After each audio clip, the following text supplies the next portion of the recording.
मीराबाई, नाम सुना मीराबाई? मीराबाई के ताऊ जी के बेटा थे, उनका नाम था जयमल। क्या नाम था? तो राव दूधाजी के बाद उनके पुत्र की भी मृत्यु के बाद जयमल राजा जो थे उनको मेड़ता का राजा बना दिया गया। जिन मीराबाई की बातें सुनकर के आज के लोग भक्त बन जाते हैं, सोचो मीराबाई के समय में उनके संग रहने वाले भक्त नहीं बने होंगे। मीराबाई की कृपा से जयमल के अंदर भी भक्ति आ गई थी। एक बात हम बहुत स्पष्ट रूप से कह दें आपसे, अगर आप स्वीकार करें तो, ठाकुर जी वैसे तो अपने सारे भक्तों से प्रसन्न रहते हैं, पर दो भक्तों से विशेष प्रसन्न होते हैं। पहला वो जो बहुत धन होने के बाद भी, बहुत संपन्न होने के बाद भी, बहुत व्यवस्था और बहुत योग्य कुल में होने के बाद भी ठाकुर जी की भक्ति के आगे सब नतमस्तक कर देता है, उससे बहुत प्रसन्न रहते हैं। और दूसरा, जो कुछ ना होने के बाद भी, कोई व्यवस्था ना होने के बाद भी, श्रेष्ठता ना होने के बाद भी कभी ठाकुर जी से शिकायत ना करते हुए भी समर्पित रहता है। समझ में आई बात? हमारे पास दोनों में ही अव्यवस्था है। हम लोग बहुत धनवान हो जाते हैं तो सबसे पहले भूलने का काम ठाकुर जी को करते हैं। व्यक्ति खुद पूजा करता है भगवान की, लेकिन जैसे ही बहुत धनवान हो जाता है, बड़े घर में चला जाता है, महलों में रहने लग जाता है, फिर पुजारी जी रख लेता है, ठाकुर जी की सेवा पुजारी जी करेंगे। और ठाकुर जी की क्या, अब तो सब जगह ही हो गया है। माताएं भी जब बच्चे हो जाते हैं तो फिर उनके लिए एक दूसरी सेविका रखते हैं, खुद नहीं उसको उठाती घुमाती, उसकी भी सेवा करने वाली एक संग रहती है। तब भगवान सोचते तो होंगे, अरे जो मेरी क्या सेवा करेंगे, अपने खुद के बच्चे तो संभाले नहीं जा रहे इनसे, उसके लिए भी इनको कोई ना कोई सेविका चाहिए, हमारी क्या सेवा। तो बहुत धनवान होने पर, बहुत संपन्न होने पर भी हमसे भक्ति छूट जाती है, और बिल्कुल निर्धन हो जाने पर, बिल्कुल अव्यवस्थित हो जाने पर भी हम बहाने या फिर कहीं शिकायत करते हैं, ठाकुर जी आपने हमको संपन्न बनाया नहीं, हम कैसे करें, आपने हमको दिया ही नहीं है तो हम कहां से अर्पित कर रहे हैं।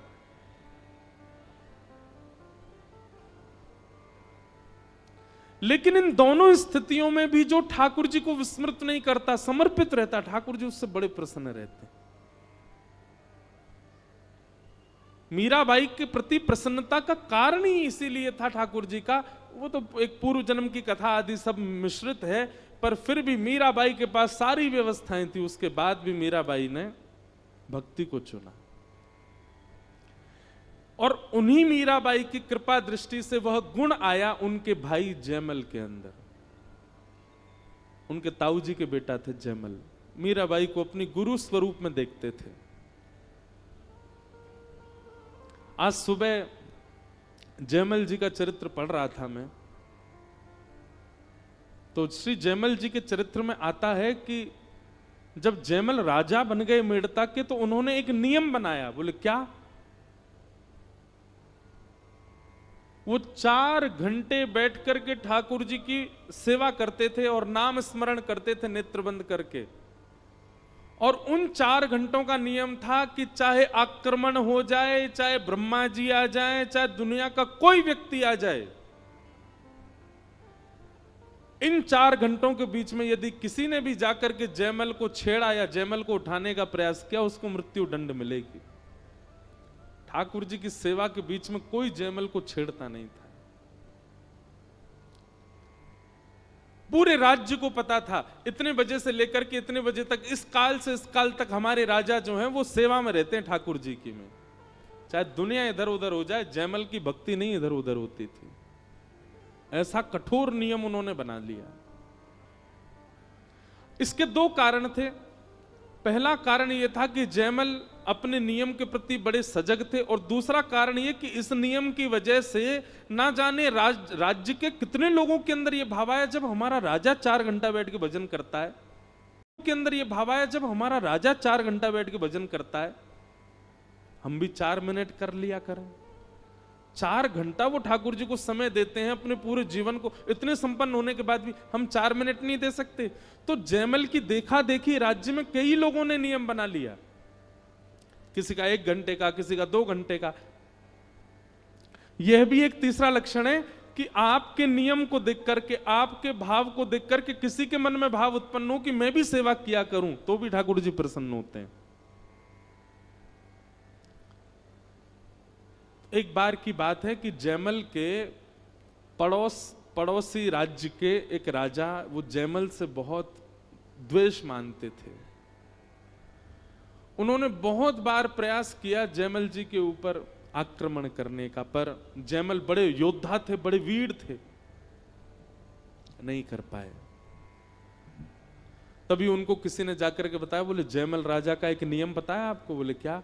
बोले वो 4 घंटा के लिए ठाकुर जी की सेवा में जाते हैं, और जितनी देर वो ठाकुर जी की सेवा में जाते हैं उतनी देर नियम है, कोई उनको जाकर के छेड़ नहीं सकता, कोई उनसे कुछ बोल नहीं सकता।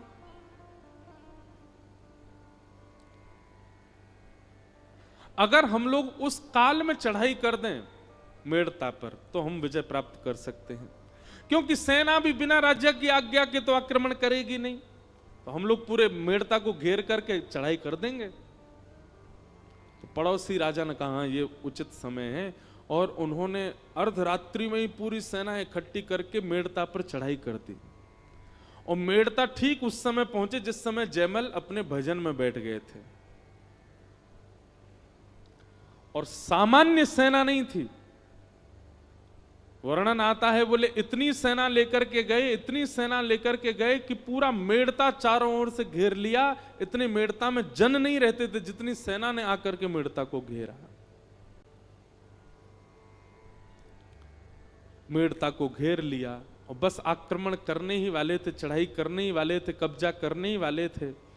यहां मंत्री, महामंत्री, सेनापति आदि सब दौड़ने लगे, क्या करें? बोले ये तो वही काल है, राजा हमारे भजन में बैठे, बीच में विक्षेप डाल नहीं सकते। तब सबने जाकर के जयमल की माता जी, राजमाता से जाकर के कहा, आप कोई निदान बताओ। राजमाता को अधिकार है कि वो जयमल के भजन के बीच में जाकर के जयमल से कुछ बात कर सकती है।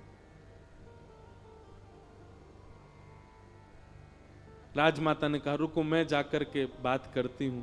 तो जयमल अपने साधना में बैठे थे, भगवान की सेवा आदि करके, पूजा निवेदन करके, श्रृंगार आदि करके, नाम जप करके, इत्र की सुगंधी फैली है, सुंदर दीप जले हैं, और जयमल नेत्र बंद करके ठाकुर जी का मानसी चिंतन कर रहे हैं। तभी राजमाता ने जाकर के कहा, पुत्र जयमल, हमारे मेड़ता पर पड़ोसी राजा ने चढ़ाई कर दी है, चारों ओर से सैनिकों ने घेर लिया है। तुम्हारी आज्ञा के बिना हम कुछ कर नहीं पाएंगे। तुम्हारी साधना ना छूटे, तुम्हारा भजन ना छूटे, ये हमारा प्रयास है, पर कुछ तो आज्ञा करो। अरे कुछ नहीं तो केवल आक्रमण ही बोल दो, मंत्री, सेनापति, महामंत्री सब संभाल लेंगे। जयमल जी ने बाकी बात तो नहीं सुनी, केवल इतना सुना कि मेड़ता को पड़ोसी राजा ने घेर लिया है।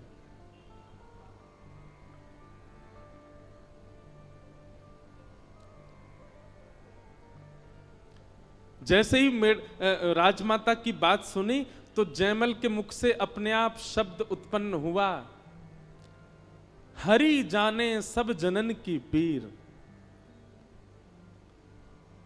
हरि सब लोगों की पीड़ा समझते हैं,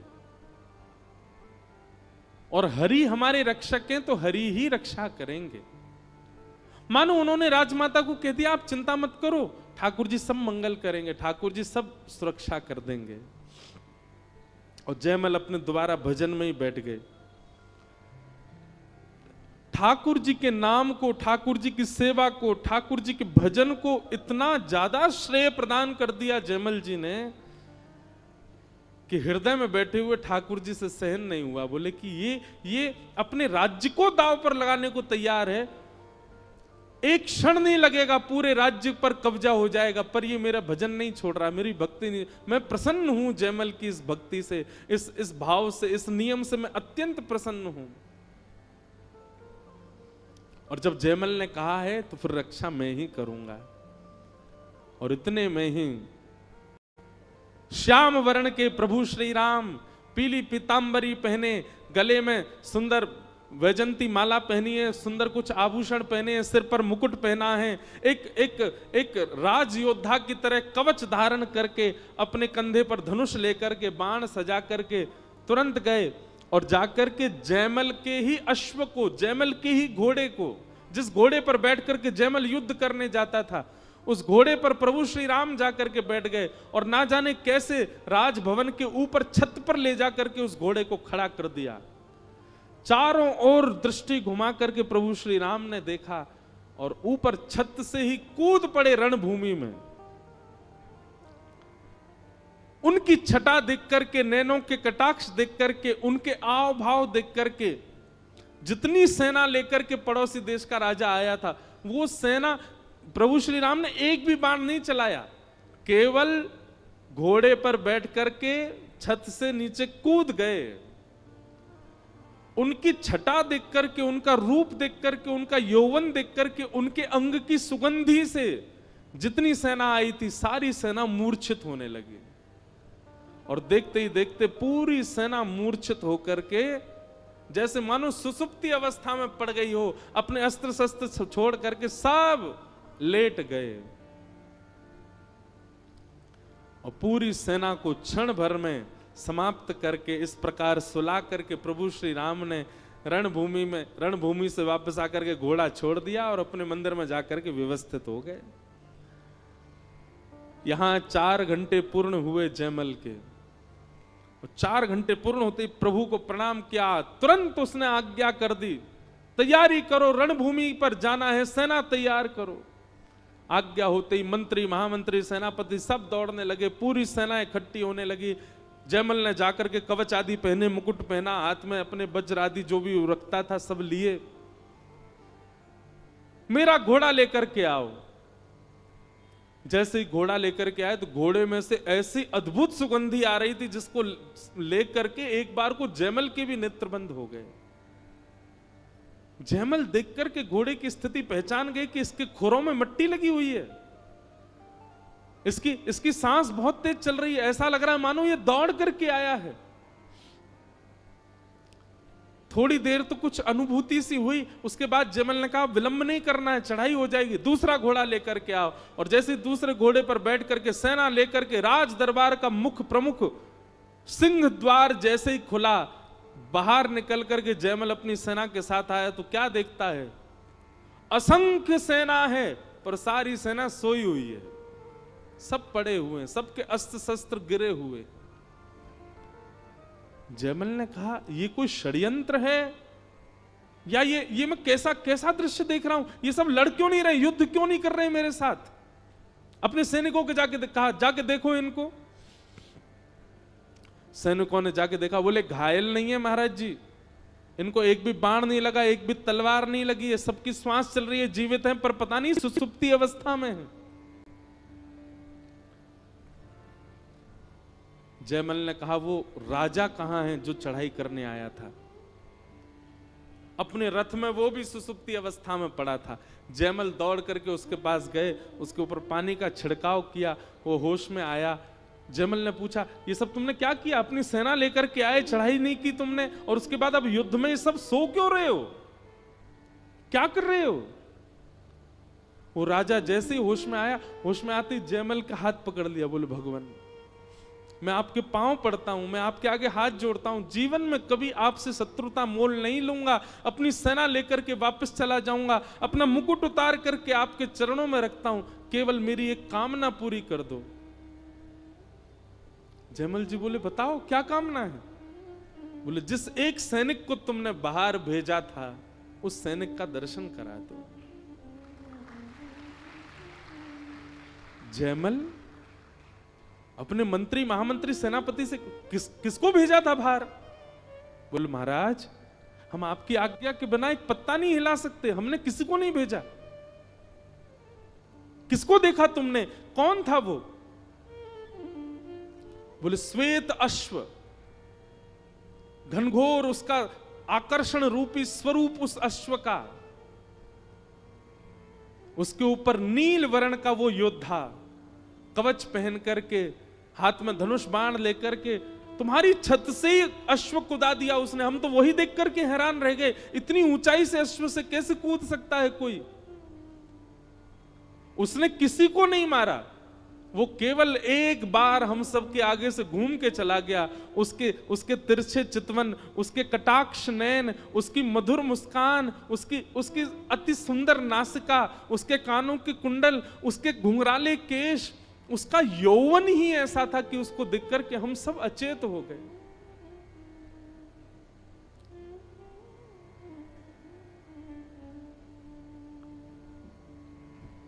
एक बहुत सुंदर, मुझे अब ये याद आ जाते हैं पद, इसलिए क्षमा करना। सरस माधुरी जी का एक पद है, ठाकुर जी कैसे हैं? बिहारी तेरे चितवन काम कटारी, बिहारी तेरे चितवन काम कटारी। बंधुओं, नेत्र बंद करके दर्शन करो। श्याम वर्ण के ठाकुर जी, पीली धोती पहनी है, बिल्कुल बिल्कुल योद्धा की तरह तैयार हुए हैं। नन्हे से ठाकुर जी हैं, कवच पहन करके, धनुष बाण हाथ में लेकर के, अपने कटाक्ष नेत्रों से केवल दृष्टि घुमा रहे हैं। उनकी दृष्टि घुमाने मात्र से जिस पर दृष्टि पड़ती है वही घायल हो रहा है। बिहारी तेरे चितवन काम कटारे, बिहारी तेरे चितवन काम कटारे, हाँ बिहारी तेरे चितवन काम कटारे, काम कटारे, बिहारी तेरी चितवन काम कटारे, बिहारी तेरी चितवन काम कटारे, बिहारी तेरी चितवन काम कटारे। वाह, ये पद इस प्रसंग का नहीं है, लेकिन वही बात है कि मैंने कल भी कहा था ना, कथा में भाव श्रोताओं से प्रकट होते हैं। कोई वृंदावन का रसिक बैठा होगा यहां पे, तभी भाव उत्पन्न हो रहे हैं। जयमल से वो राजा यही भाव कह रहा है, पता नहीं तुमने ऐसा सैनिक भेजा, उस सैनिक की तो मुस्कान, उस सैनिक के तो कटाक्ष, उस सैनिक का हंसना बैठना चलना, अरे घोड़ा पे उछल उछल के जा रहा था, हम तो उसी से ही घायल हो गए, चरणों में गिर गए। हे जयमल राजा, कुछ नहीं चाहिए, जीवन भर तुम्हारे गुलाम रहेंगे, ये मुकुट उतार के चरणों में धर देंगे, एक बार उस सैनिक से मिलवा दो।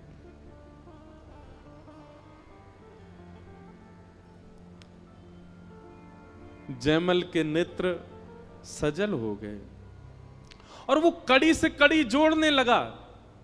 मैं साधना में बैठा हूं, मेरी आज्ञा के बिना कुछ हो नहीं सकता। राजमाता ने आकर के मुझको कहा कि चढ़ाई हो गई है, तब मैंने कहा हरि रक्षा करेंगे। कहीं ऐसा तो नहीं हरि ने ही रक्षा की हो? और तभी उसने मन में विचार किया कि मेरे घोड़े में से एक अद्भुत सुगंधी आ रही थी, उस घोड़े के पैरों में मिट्टी लगी थी, वो घोड़ा हाँफ रहा था, शायद ठाकुर जी उस घोड़े पर बैठ करके गए हों।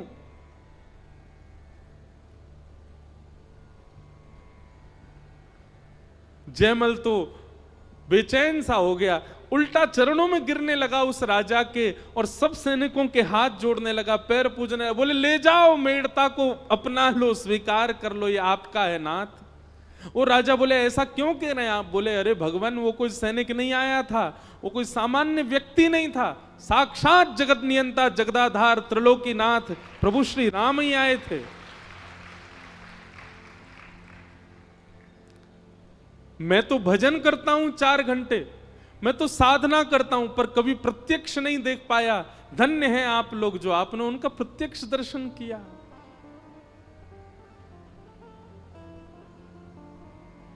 जयमल राजा तो रोने लगे कि नाथ मुझे क्यों नहीं आपने अनुभव कराया अपना। वापस अपने भवन की ओर जा रहे थे, सैनिकों से पूछते जा रहे थे घोड़ा कहां घुमाया था उन्होंने। सब बता रहे थे देखो ये उनके यहां घोड़े घूम रहा था, यहां पर थोड़ी देर रुके थे, यहां पर ऐसे करके उन्होंने देखा था, यहां पर उन्होंने अपनी भुजा उठाई थी, यहां पर उन्होंने धनुष बाण चलाया नहीं, बस हमको डरा रहे थे धनुष बाण दिखा दिखा करके। जयमल उस पूरे पथ को देख रहा है जहां ठाकुर जी घूम के गए। तभी जयमल को स्वर्ण के कुंडल मिले, और उस कुंडल को जैसे ही जयमल ने देखा, वो जयमल के निज ठाकुर जी जिनकी जयमल सेवा करता था उनके ही कुंडल थे। अपने मस्तिष्क से लगा लिए, संपूर्ण रज को इकट्ठा करके अपने माथे से लगाया। अंदर गए, भवन में जाकर के मंदिर में जैसे ही अपने ठाकुर जी को देखा, श्री ठाकुर जी मूर्तिमंत खड़े हैं, मंद मंद मुस्कुरा रहे हैं। तभी जयमल ने कानों की ओर देखा तो एक कान में कुंडल था, दूसरे कान में कुंडल नहीं था ठाकुर जी के, और प्रमाणित हो गया कि ठाकुर जी ही गए थे। उस दिन से तो और अथाह भक्ति हो गई जयमल की, और जो राजा अपनी सेना लेकर के चढ़ाई करने आया था वो सदा के लिए मेड़ता का दास बन गया और जयमल का दास बन गया, सदा के लिए उनकी सेवा में लग गया। बहुत संपन्न होकर के भी ठाकुर जी की भक्ति का त्याग ना करे, ठाकुर जी को बहुत अच्छा लगता है, और बहुत विपत्ति आने पर भी ठाकुर जी की भक्ति का त्याग ना करे, ठाकुर जी को बहुत अच्छा लगता है। दोनों स्थिति में सम रहो ठाकुर जी के प्रति।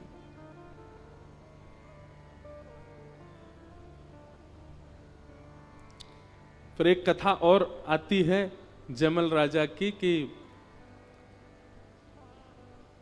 एक दिन जयमल अपने ठाकुर जी की सेवा कर रहे थे, और ऐसा नहीं है कि जयमल भक्त थे तो योद्धा नहीं थे, ऐसे पराक्रमी योद्धा थे कि बड़े बड़े राजा उनके मारे थर थर कांपते थे। एक बार जयमल अपने ठाकुर जी की सेवा कर रहे थे, तो सेवा करते करते उनको अत्यंत मन में ऐसा भाव आया कि यह स्थान ठाकुर जी के अनुकूल नहीं है। जिस मंदिर में ठाकुर जी बैठे थे, कम से कम ठाकुर जी की शयन की व्यवस्था तो अति उचित होनी चाहिए। तब जयमल ने एक सुंदर कुटिया बनवाई और उसमें ठाकुर जी की सारी व्यवस्था करी, शयन की, पंखा लगाए, गादी जी लगाई, सब व्यवस्था की, सुंदर इत्र का छिड़काव करके पूरी कुटिया को आनंदित कर दिया। आपकी पत्नी के मन में एक बार भाव आया कि 4 घंटा सुबह साधना करते हैं, रात भर पता नहीं कुटिया में बैठे रहते हैं, देख के तो आऊं क्या है। जयमल ठाकुर जी को शयन करा करके अच्छा, जयमल के ठाकुर जी रहते मंदिर में ही थे, कुटिया केवल उसने भाव के लिए बनवाई थी कि ठाकुर जी रात में जब आपको शयन करना हुआ करे तो आप कुटिया में आ जाया करो। उस कुटिया में ठाकुर जी थे नहीं, केवल शयन गद्दी होती थी और रजाई कंबल और ठाकुर जी के लिए जल भोग आदि तकिया आदि रखी। ठाकुर जी नहीं होते थे, केवल भाव से शयन कराता था। एक बार आपकी पत्नी ने अर्धरात्रि में जाकर के देखने का प्रयास किया कि देखूं तो ये कैसी कुटिया है। भीतर झांक करके देखा तो उस कुटिया में सेज पर जो पलंग लगाया था, प्रत्यक्ष प्रभु श्री राम और श्री जानकी जी उस पर पौड़े हुए थे, प्रत्यक्ष। आप तुरंत घबरा गई और दौड़ करके गई और जयमल जी के पास जाकर के प्रणाम किया। बोले कि वो कुटिया में तो श्याम वर्ण के ठाकुर जी और गौर वर्णा श्री सीता जी पौड़ी हुई हैं, और वो कोई मूर्ति नहीं है, वो प्रत्यक्ष पौड़े हुए हैं। जयमल के नेत्र सजल हो गए। बोले मैंने तो कुटिया बनवाई थी कि ठाकुर जी आपका मन हुआ करे तो आप, पर ठाकुर जी ने उसको स्वीकार कर लिया। बंधुओं, हम आप सबका जीवन निकलता जा रहा है, कितने वर्ष हम अपने जीवन के व्यर्थ कर चुके हैं अब तक। अब आगे कितने और शेष हैं हम आप सब में से किसी को नहीं पता। इसलिए भैया ये कथा सुन करके, वैष्णव संग करके और ये इस प्रकार के भावों को सुन करके जग जाइए, सचेत हो जाइए और लग जाइए ऐसी भक्ति में कि जिससे अंत काल आए उससे पहले पहले ठाकुर जी का साक्षात्कार तो हो जाए, हमको थोड़ा अनुभव तो हो जाए हमको ठाकुर जी का। संसार के प्रपंचों में लगे रहने से कुछ नहीं मिलने वाला है, केवल कुछ दिन का सुख मिलेगा, बाद में दुखी होना ही पड़ेगा। लेकिन कहीं ऐसी स्थिति में आ गए कि प्राण निकलने को हो गए तो फिर कुछ नहीं कर पाओगे। इसलिए अभी समय है, लग जाइए ठाकुर जी के भाव में और कर लीजिए वो अनुभव जो मीराबाई ने किया है, जो जयमल ने किया है, जो सूरदास ने किया है, जो कुम्मनदास ने किया है, जो गोविंद स्वामी ने किया है। उस अनुभव से और उस अनुभव तक पहुंचाने का एक ही मार्ग है हमारे पास, श्रीमद् भागवत की कथा। यह भागवत की कथा उस अनुभव की स्थिति में निश्चित पहुंचा देगी।